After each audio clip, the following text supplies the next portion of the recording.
What's up, everyone? Welcome to Simulation. We are going to be talking about building a school for humanity. We have the great Vishen Lakhiani joining us. Thank you. Well, thank you for having me. Really appreciate you coming on to the show. So 5 years now as the founder and CEO of MindValley. Well, I've been founder and CEO for almost 10 years, but 5 years since we became a company focused on transformational education. Yes. And transformational education is very broad. We have a long list of items that can maximize both the individual's potential of education as well as kind of the collective, maximizing all of human collective potential.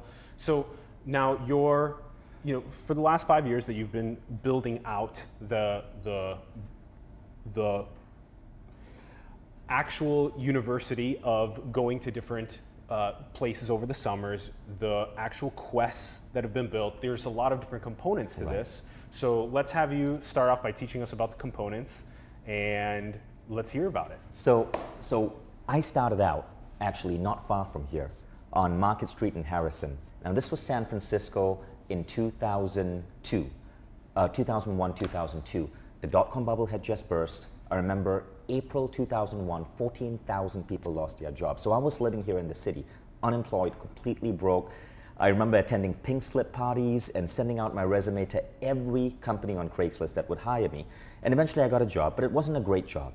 So I remember I got on Google. Google was maybe a very early search engine back then. And I was just seeking help. I can't remember what I typed in. Maybe it was something like, why does life suck so bad? And I discovered a class on meditation. So I took the class and something incredible happened. Within 1 week, so I was working in sales, technology sales. Within 1 week of taking that class, my sales doubled. And this baffled me because, maybe I hit a lucky streak. I thought, okay, it's gonna go back down to its usual average again, but it stayed there. And then within a few weeks, it doubled again. And within a few months, it doubled again. In a span of 4 months, I got promoted 3 times because I was tapping into these parts of myself that I hadn't learned in formal education. And I was baffled at how fast I was accelerating because rather than start my day the usual way, I was now starting my day with meditation. I would apply creative visualization and goal setting to sales. I would apply all of these techniques I was learning as I was on the phone. And I was crushing it. In 4 months, I got promoted 3 times, and at the age of 26, I was made director of sales for the company, shipped over to New York to run their office. Now, I stayed with that company for around 18 months, and then I thought, I need to do something on my own. And I remember Nelson Mandela said, if you want to change the world, change education. So I thought, I gotta go in education, because if I want to create a big impact, education is where it's at. And when I asked myself, what was the best education I got? It wasn't my computer engineering degree at the University of Michigan. It was a 2-day class I took on meditation. So I quit and I became a meditation instructor. And by the way, I was married at that time. And if you want to really piss off your wife, quit your high-paying job and become a meditation instructor. It's the fastest way to see everything in your bank account start dropping and dropping and dropping. But that's how I started, right? It was low pay, but I was fulfilled teaching people. Now from that... What year was that? This was 2003, 2004. Then I started building websites on meditation. We need to pause because this is really important backstory. I'm really happy that you're taking us through this backstory. So the one aspect of it that I think we really need to highlight is what about meditation amplified your sales so much? Okay, so I'm going to ask you for permission to not judge me. With what I'm going to say. Absolutely. And I know that Simulation series focuses, you bring in a lot of incredible scientific minds, right? And I know Nicole Bradford, right, who's one of the leading scientific minds here when it comes to everything from AR to VR to neuroscience was just on the show. And I actually was hanging out with Nicole and we had the same conversation and I had to tell her, I know you're a scientist, but just be open to what I'm about to say. What happened when I took that meditation class is I learned to tap into intuition. Now, a lot of people, when they say intuition, they go bullshit. And because it brings to mind these con artists, psychics that you see in the streets of New York. I'm not talking about that.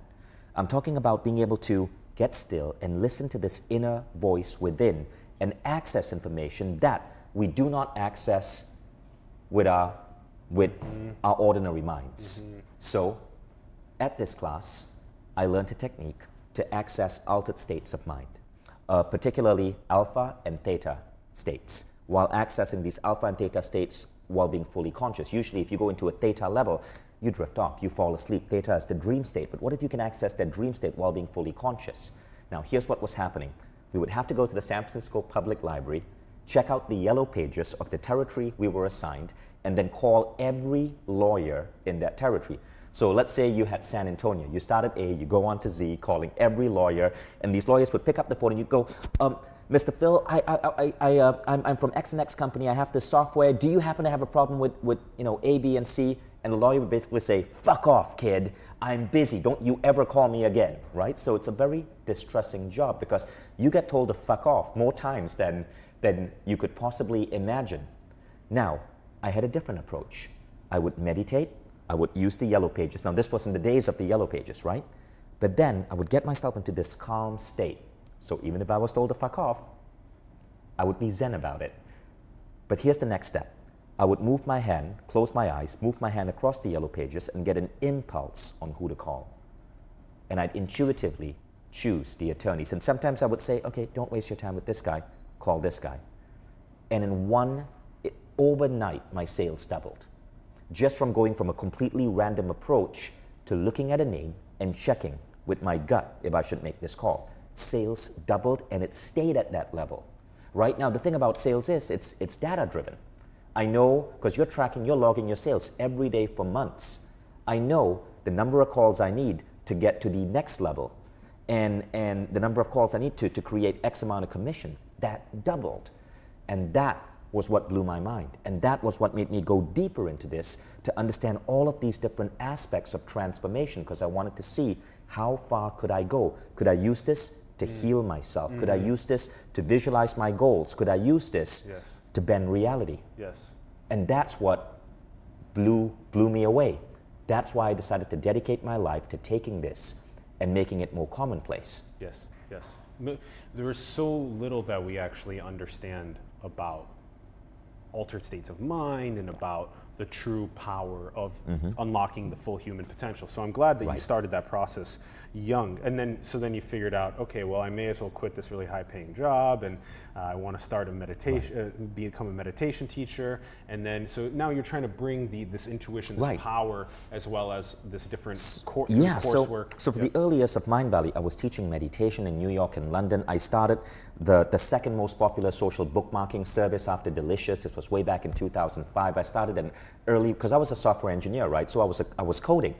That was what I did during the daytime, and I was teaching meditations on nights and weekends. What I found is that, sometimes I think life pushes you where you need to be. Every one of my software projects, even though they were incredible ideas, I came up with an early version of Instagram as early as 2005, but the timing was off. All of my software ideas died. They didn't get funded. They kind of self-imploded. But every time I did something in the transformation space, I would get lucky. But then I would tell myself, no one's going to take me seriously. My friends who are doctors and lawyers are going to laugh at me. No one's going to believe this shit. I'm going to put it aside. It'll just be my personal. And then I'd go on to my next software project, which would ultimately fail.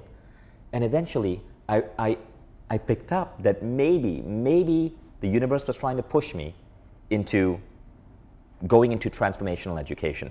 And when I decided to commit myself to that, that's when MindValley exploded. And so that's what we do right now. Our goal, and we've been doing this since November 2013 when we launched MindValley Academy, our goal is to take transformational education and make it so popular, so cool, so epic that this is what people want, that this is more important than the Ivy League degrees, that this is what employers want to see in their employees.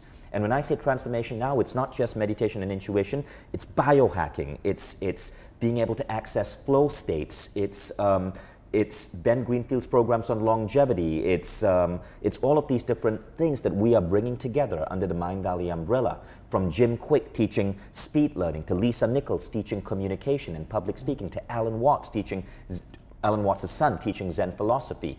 Our goal is to take all of these transformational ideas and make them so epically cool that people make them a part of their daily lives.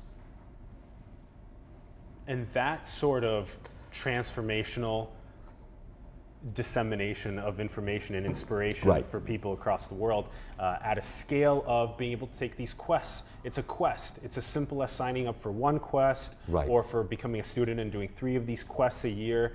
And these quests are epic and they're transformative for people's lives. And you want to get them into the hands of employers. And you actually just came from a meeting in the South Bay with an employer to scale this to more employees. And so what you're talking about is quests. So on one hand, we bring in great teachers. On the other hand, because of my background in software engineering, we developed, so I think like an engineer, so we developed a platform called MindValley Quests, which blows away online courses. For example, the average online course has an 8% completion rate, right? Most people, over 90% of people who buy programs on these online education sites do not complete them. With Quests, we're able to drive completion rates as much as 50 to 60, sometimes 80%. Right? We're looking at 10xing that. So Quest is a different type of learning from a traditional online course. It's gamified, it's more fun, it's more exciting. And so we put those two together, and our goal is to create a global school that can transform 1 billion people. I like the ambition of the scale of doubling, the doubling scale, the X prize scale, the impacting 1 billion people, the Singularity University, exponentials idea. Yes, I'm a big follower of Singularity University and X Prize. I used to be on the board of the innovation board for the X Prize Foundation, and that's what pushes me to think like this. And so the quest side of things is people signing up anywhere from $300 to $1,000 for this quest, and quests go from a month to a couple months? Well, what we found is that the magic number is a 30-day transformation. And what makes Quest unique is micro-slice learning. You don't go and watch a 5-hour video. Rather, you watch a 10 to 20-minute video every day for 30 days, and the videos are designed to stack on behaviors, right? Because you can watch a 1-hour lesson, and you're going to get knowledge, but to get transformation, you got to learn and apply, and repeat for a certain amount of time, because that's what creates that transformation. So quests are designed to accelerate transformation. And so we can do some pretty epic things with the teachers we've brought in. We can teach people to access intuition. We can teach people to radically transform their health by changing their eating habits. Way more effective than dieting, which is a whole other story. Dieting is bullshit. We can teach people how to accelerate muscle growth using optimized super slow strength training. We can teach people to extend their lifespan with longevity training from Ben Greenfield. We can teach people to double their reading speed with meta-learning training from Jim Quick. So each quest in 30 days up-levels you as a human being. This is the closest, I believe, the world has to Professor Xavier's School for Training X-Men. Yeah, and I like the 30-day, about 20-minute video, and then you have some sort of applied learning, and that stacks every single day for 30 days. Yeah, I like that, the school for superheroes. Right.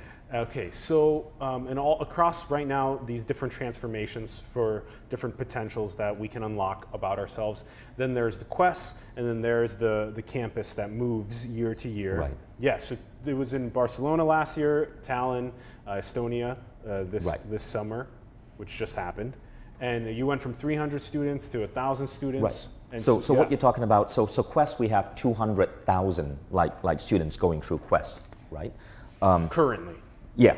Wow. But if you're talking about our campus, what we wanted to do is we realized that if you really want to transform people, so there are 5 things that cause transformation.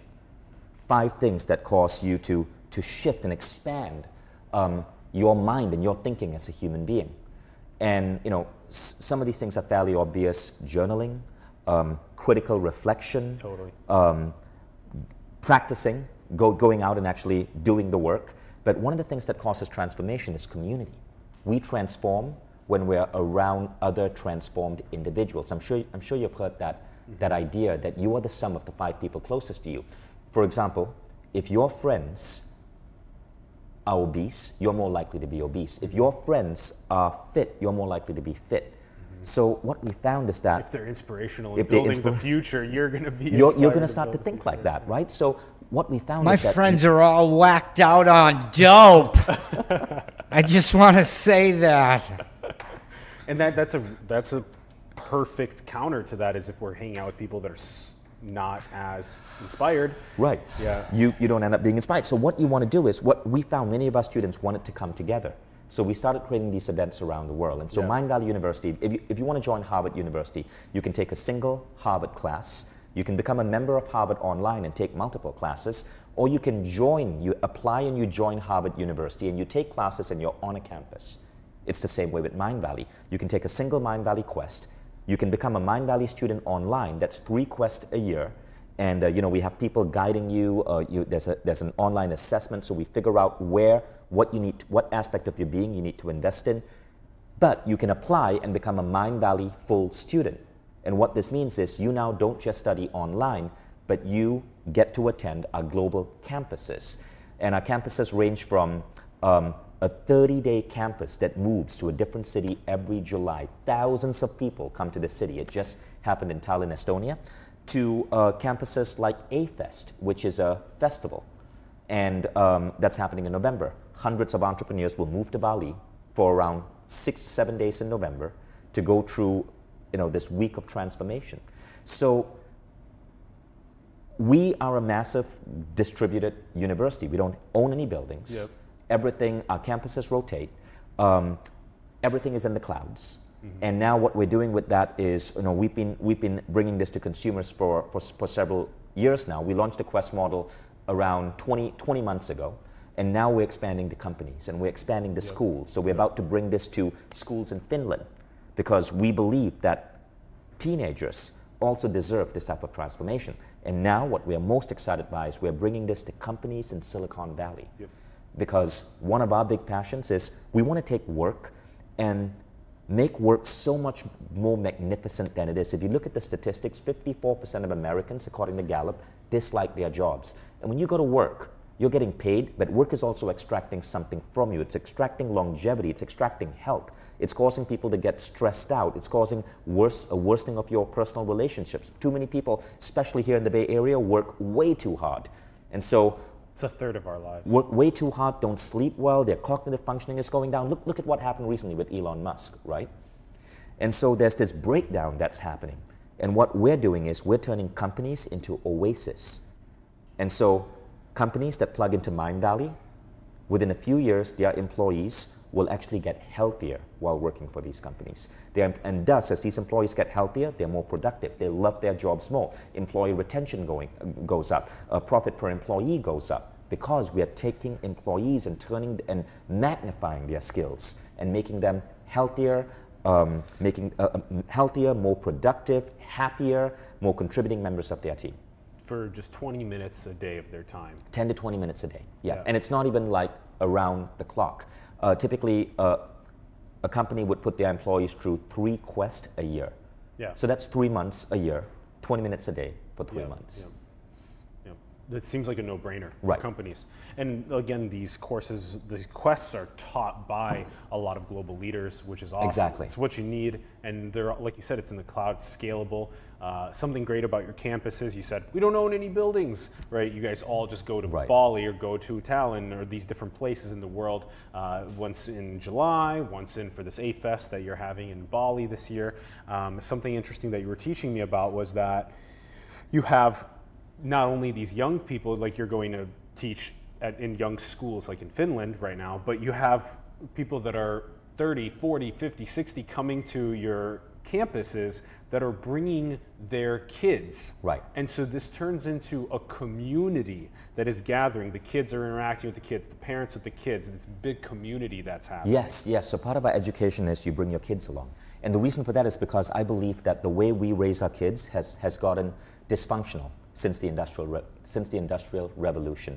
If you go back to the, and we were talking about this earlier, you go back to small towns and small villages in the 19th century, kids would spend more time with adults, right? And the entire village would raise the kids. The kids were not just with their parents and then a school, they were interacting with the entire village, learning from different people.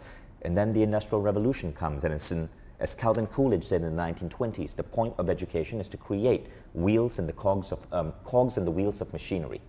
And so it suddenly became about efficient. efficiency. We take the kids away from the parents, we put the kids in school, so the kids aren't bothering the parents. The kids come back from school, they do their homework, they go to bed. And when is the last time you took your kid to the office so they could understand what you do, right? I remember speaking to Naveen Jain, who I believe is an incredible guy, billionaire, started that incredible company, Viome. I know he's going to be a guest on your show. And I asked Naveen, because he's got incredibly successful kids, I asked Naveen, what makes your children successful? And he says, look, from the time my son Ankur was 6 years old, I would take him to these networking meetings. He would interact with my friends. He would be there just as a 6-year-old, walking around, talking to all of these incredible entrepreneurs. And not surprisingly, Naveen ended up graduating from Harvard, starting some incredible nonprofits and companies. And because his mind was exposed to a whole new way of thinking rather than what school tells you you need to be.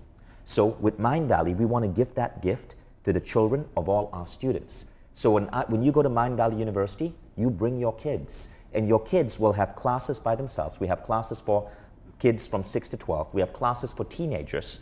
And then we have classes for adults, and we have classes where everyone comes together. Mm-hmm. And you know, people are doing this for 30 days straight with their kids, and the kids love it, and the adults love it, and everyone becomes so much closer. But the crazy thing is, these children, they get to think like visionaries. They get to think in a whole different way that school cannot yet give them. Yeah, I love that idea of integrating the intergenerational wisdom. Exactly. It's called transgenerational learning. Transgenerational learning. Right. Yep. And then you also have the individual curriculum for 6 to 12-year-olds, but then you have them show up at the actual transgenerational learning as well. And that then they're running around and getting inspired like Ankur did with Naveen. That definitely does open up one's mind, especially as a parent or as a student, to the possibilities outside of the educational curriculum.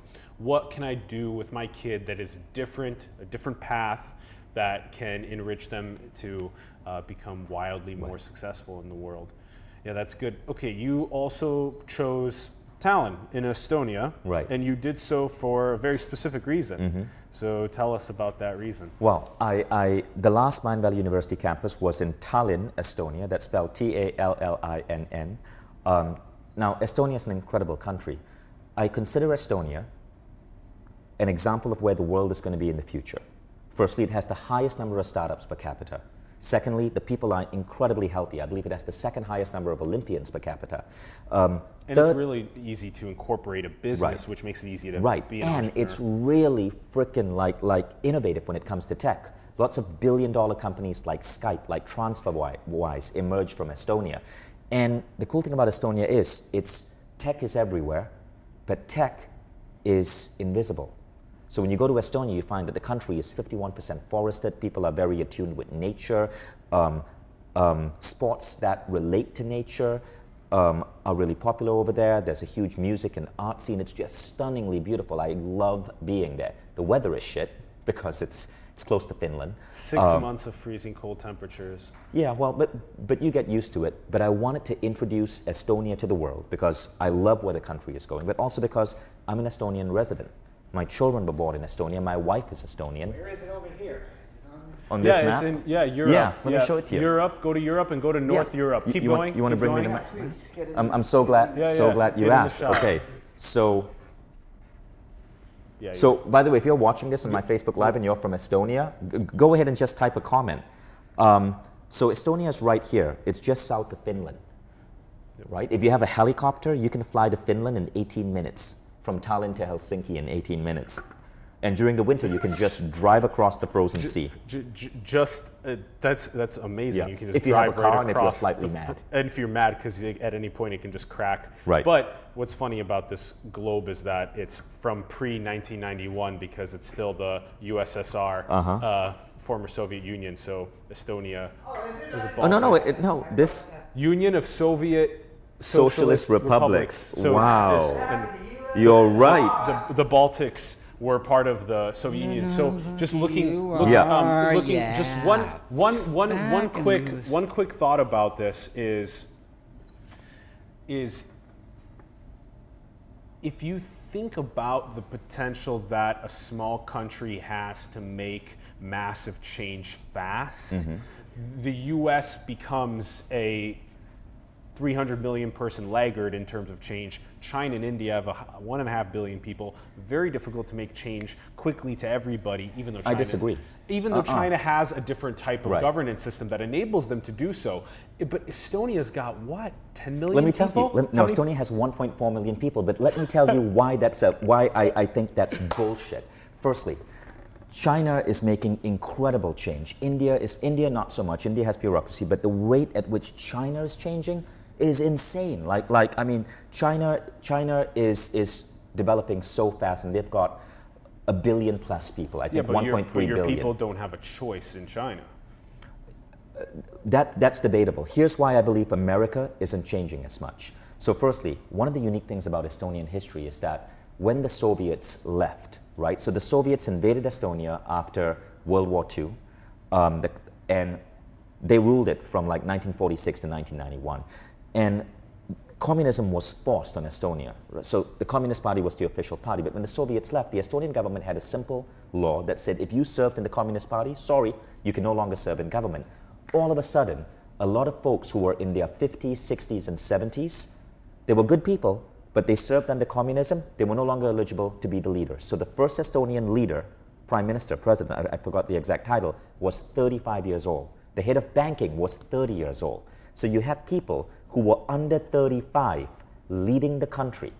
Now, when you put someone under 35 to lead a country, they're going to think in completely different ways. So for Estonia, this president or this prime minister who was under 35, I think one of the things that he decided is that the parliament was going to be completely paperless. They were going to invest in technology. They were going to embrace the internet. Wi-Fi was going to be a human right, and it was going to be accessible everywhere. And so you have a country being led by young people. And that's why Estonia is so good at change. That's why it's such an exciting place to be. That's why today, Estonia has overtaken Tel Aviv as the city with the world's highest number of startups. Now you look at America, right? You guys selected a 70-year-old reality TV star to be your president. Like, what the hell were you guys thinking? Do you really think he's going to be in tune enough to create change? I just read in the newspapers that he's saying that America should go back to coal and take down wind turbines because they kill birds. Well, this is not ageism. This is nothing against a 70-year-old person. But if you want your country to progress, you need to invest in your youth. So what I'd like to see is more American leaders who are under 45, under 50, because like it or not, they think differently. You look at, if you don't believe me, just look at the startups. Most startups are being created by people under 40. So anyway, it doesn't matter whether they are left or right, but Estonia has this obsession with youth. America seems to believe that you need to be 60 or 70 to be in government. And that's a bullshit idea that holds America back from true innovation. If you're young, please frickin' run for politics if you're an American. Yeah, we're starting to see a lot of young people run for political office. It's been getting very inspirational the last couple of years.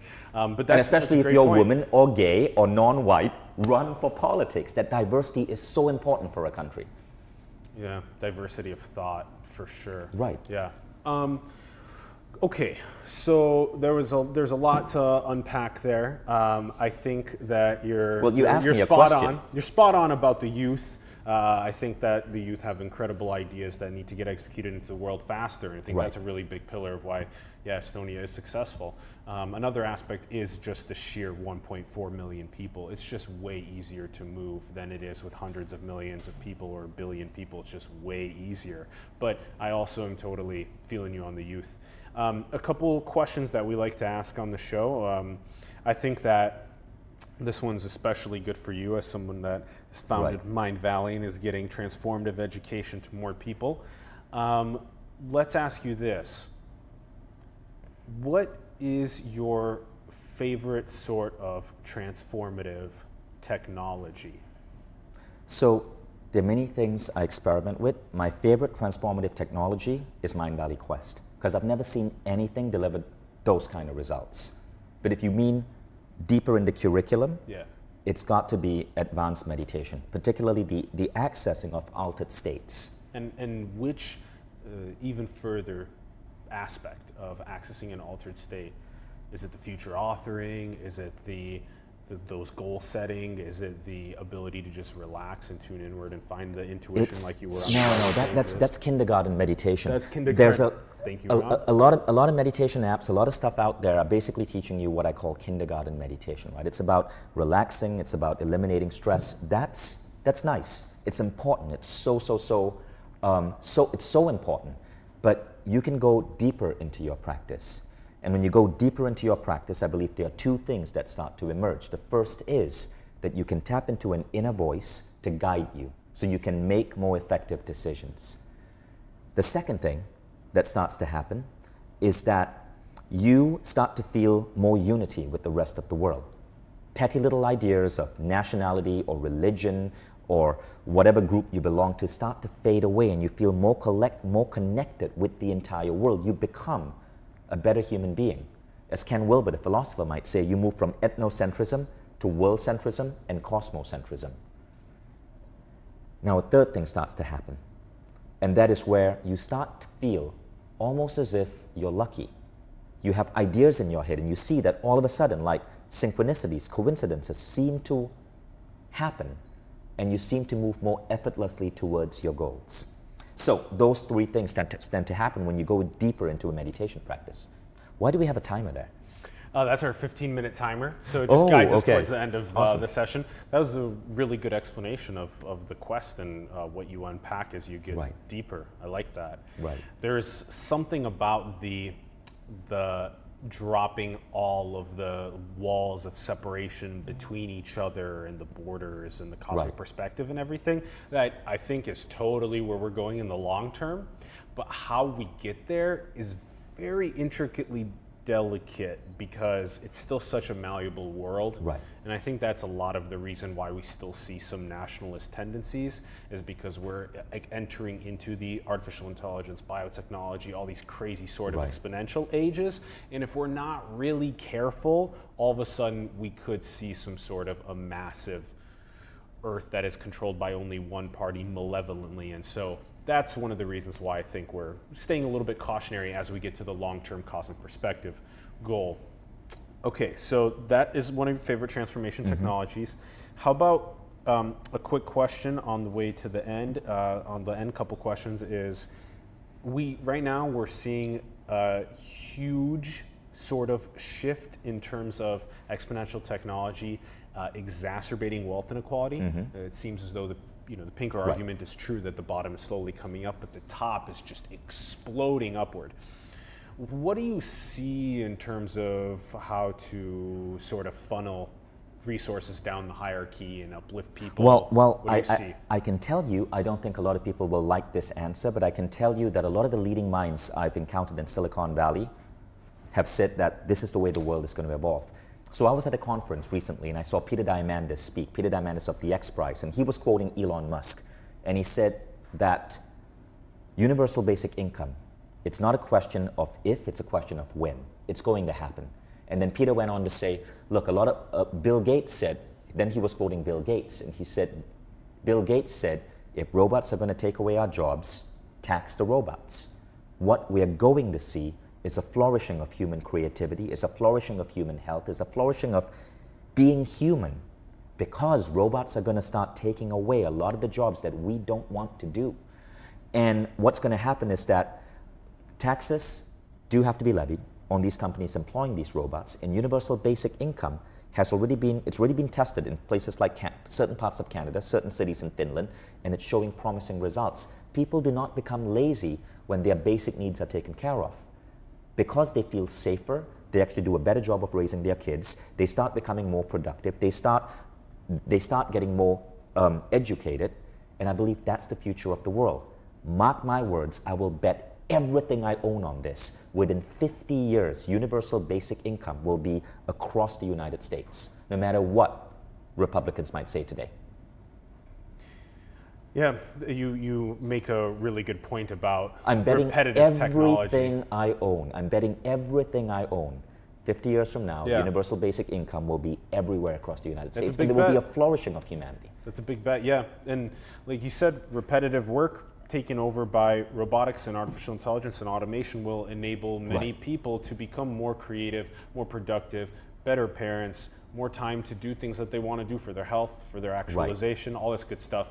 And that's really important. And then the next question, of course, with that is, who pays for the universal basic income? Is it a tax on just the robots? Will that actually be able to pay for everything?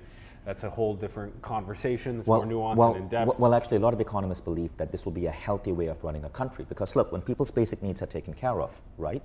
When people's basic needs are taken care of, they actually get to be more productive without worrying about things. And so so there's a whole bunch of economic forces which are going to come into play. But the other trend, which is going to help us get there, is that wealth, the accumulation of wealth, will take on a different meaning. We're already seeing this with the giving pledge that Bill Gates created. People become billionaires, and then they give away their wealth. That's also going to start happening. I mean, you can't take it with you when you die.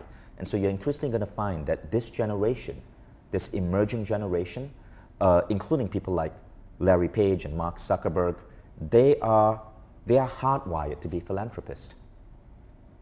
Oh yeah, conspicuous consumption doesn't get you anything. Giving to make the world a better place makes you fulfilled. It gives you meaning. Okay, I still, we'll have to unpack at a later time how we actually end up paying for things like universal basic income and stuff like that. Okay, so a couple last questions. This one is one that I'm excited to hear your perspective on. Do you think we're alone in the cosmos? Of course not. Like, why would anybody even suggest such a dumb idea? The reason is because as recently as February last year, I remember reading, now I may have the numbers wrong, but scientists discovered that there are 10 times as many stars in the known universe as what they previously thought. And it is insanely ridiculous to think that we are the only sentient beings on a rock hurtling through space. And then a follow-up question to that is, do you think that we're in a simulation? I think that there is, so I was attending a private X Prize event on virtual reality and augmented reality. And on stage, they put 6 of the leading thinkers in this city working on AR, VR, and AI, right? Including people like, including people I know, friends of mine who are working on some really cutting edge companies. Now, when that question was asked, 5 out of 6 said yes. They believe we are living in a simulation. And they were pressed. Why do you believe that? They said, well, what we are seeing in terms of how resolution, right, and quality of these VR experiences are getting better and better, and AI is getting better and better, we can see the intersection of these two. And we know that this life that we see there's a very good chance that within 100 to 200 years, we'll be able to manufacture this. Now, the other reason is not just our progress in VR and artificial intelligence and that intersection, but think about it, right? The human species, who we are today, human beings, we've only been around for a relatively short amount of time. The Earth is what, 4.3 billion years old, right? And human beings have been around for around 500,000 to 2 million. That's a tiny slice. And look at how fast we're progressing with exponential technologies. It's very well likely that there are civilizations out there in space who have existed as much as 1 billion years longer than us. Now, where do you think we will be in 1 billion years? And it's mind-boggling. But very likely 1 billion years from now, we will be able to create a universe.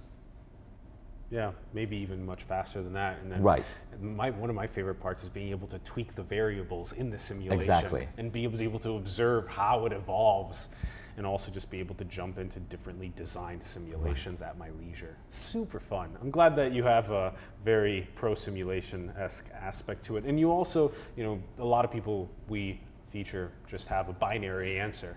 But a lot of people we feature also have a very nuanced and in-depth answer, and that's always really fun, so I'm glad you did. All right, last question. What do you think is the most beautiful thing in the world? The most beautiful thing in the world? So, I can't tell you. Well, I guess I can. it was, other than all the usual stuff, right? Because everyone is going to say it was the birth of my baby daughter, Eve. That was, of course, absolutely beautiful. But other than all the usual stuff, if I have to think about some of the most beautiful human experiences, there was one that stands out. And it was Burning Man 2014, watching the man burn while being high on certain substances. Psychedelics? Yeah. And that was amazing. Now tell us, why was the man burning so profound? Well, you know, I can't sum it up in words. You can't sum up something like that in words. But I'd say Burning Man is a really cool experience. Mm-hmm. Awesome. This has been super enriching. Vishen, this is such a pleasure to be able to feature you and talk about MindValley, to be able to talk about all the different quests that anyone can sign up for and get themselves more educated about intuition, meditation, about entrepreneurship, and also go to the actual campuses that you're popping up around the world and having these communities grow and flourish and become a student in the process. Transformation, the first transformative school. I love it. Thank you. This has been such a pleasure. Thank Thanks. you for coming on to the show. We greatly appreciate it. Everyone, if you guys had a good time, let us know about it in the comments below. Tell us what your thoughts are. We'll have a nice link for you in the bio to get signed up with MindValley. Also, subscribe, join the family, join the team, join us on Patreon, help us support, help us sustain this endeavor, grow it across the world, increase the impact. And thank you very much to Ron, our producer and director. Thanks, Mark, who's also in town, assistant production. We have a lot of awesome stuff coming up for you the next couple of days, so definitely get pumped for Jason Silva on Thursday. We have an exclusive event with The Battery coming up on Friday featuring Aubrey Gray, and we have an epic live event coming up with Naveen Jain on Monday, so get jacked for all of that. Much love, everyone. Thanks for tuning in, Vishen, MindValley. Thank you very much, awesome. everyone. Thank you for having us. Awesome. Thanks, everyone. Peace.